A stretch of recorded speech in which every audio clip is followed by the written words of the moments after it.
संत श्री मलुकदास जी के जीवन की एक घटना है। एक जगह संत श्री मलुकदास जी की जमात पड़ी हुई थी।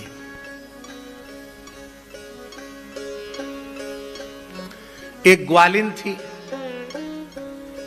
उसकी संत सेवा में बड़ी श्रद्धा थी और उसका पति था वो बहुत दुष्ट प्रकृति का था, बड़ा विमुख था। वो साधु संतों को बिल्कुल नहीं मानता था। तो ये बेचारी चोरी करके अपने पति की नजर से बचा के दूध दही घी संतों के यहां सेवा में पहुंचा देती थी।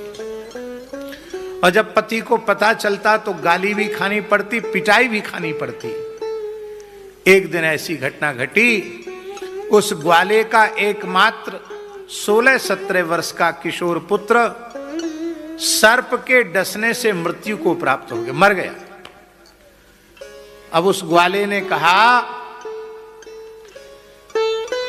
इसी को कहते विपरीत ज्ञान। उस ग्वाले ने कहा, ये निठल्ले मुंडे बैरागियों को, बाबाओं को तुम जो खिलाती पिलाती हो ना, इसी पाप का फल है, ये बेटा मर गया। अब जिस बाबा जी को दूध दही पहुंचाती थी उससे इसको जिंदा करवाओ, यदि जीवित नहीं हुआ ना शाम तक तो इसी के साथ तेरा भी मैं संस्कार कर दूंगा, उस बाबा जी का भी पकड़ के संस्कार कर दूंगा। और पुत्र के शरीर को मलुकदास जी की जमात के आगे रख करके गालियां बकता रहा। बाबा शांत चित्त बैठे रहे। वो तो गालियां बक के चला गया और उस देवी ने रोते हुए कहा, गुरुदेव मेरा एकमात्र पुत्र जीवित हो जाए, ये मैं प्रार्थना नहीं कर रही हूं। मैं ये प्रार्थना कर रही हूं, ये संसार के विमुख प्राणी वैसे ही इनका माथा बिगड़ा हुआ होता है, कहीं ऐसा न हो कि संत सेवा कलंकित हो जाए, लोग कहने लग जाएं कि साधुओं की सेवा करने वालों को यही मिलता है फल। इसलिए भगवान की भक्ति की लाज, संत सेवा की लाज आप बचा लीजिए। मेरे पति को कैसे भी करके भगवत शरणागत कर दीजिए, भक्त बना दीजिए। उसकी पुकार मलुकदास जी ने सुनी, अपनी धूनी में से चिमटा उखाड़ा और अपनी तर्जनी उंगली में चिमटा की नोक धसाई और ऐसे करके उस बालक के नासिका के मुख के पास ऐसे करके उंगली से दबाया। एक बूंद कुछ अमृत जैसा टपका उनकी उंगली से और वो जैसे ही उसकी नासिका में पड़ा, दूसरे ही क्षण बालक जीवित हो गया, उठकर बैठ गया।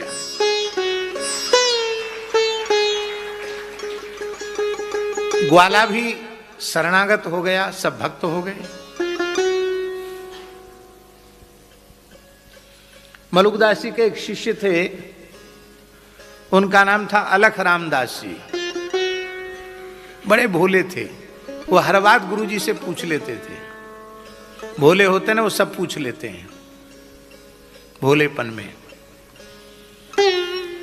बोले गुरुजी ये आपने क्या टपका दिया, इस उंगली में से खून तो निकला नहीं, कोई एक ऐसी चमकती हुई वस्तु सी एक द्रवीभूत पदार्थ निकला और वो एक बूंद गिरते तो देखा, आगे कुछ नहीं दिखाई पड़ा और ये मरा हुआ बालक जीवित हो गया, ये क्या चमत्कार है। तब श्री मलुकदास जी ने कहा, बेटा अलख राम, अब इस चोले में श्री राम नामामृत के अतिरिक्त कुछ भी नहीं बचा है। नख से शिख तक केवल और केवल श्री राम नाम का अमृत है। उस राम नाम के अमृत की एक बूंद से मैंने इस बालक को जीवित किया है।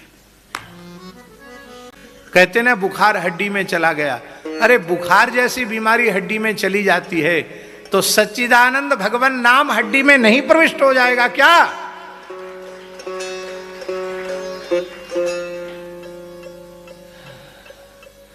भजन करने वालों का देह दूर से देखने में सामान्य देह के जैसा लगता है, पर वो सामान्य देह नहीं होता है, उसमें निरंतर नाम का गुंजन होता रहता है।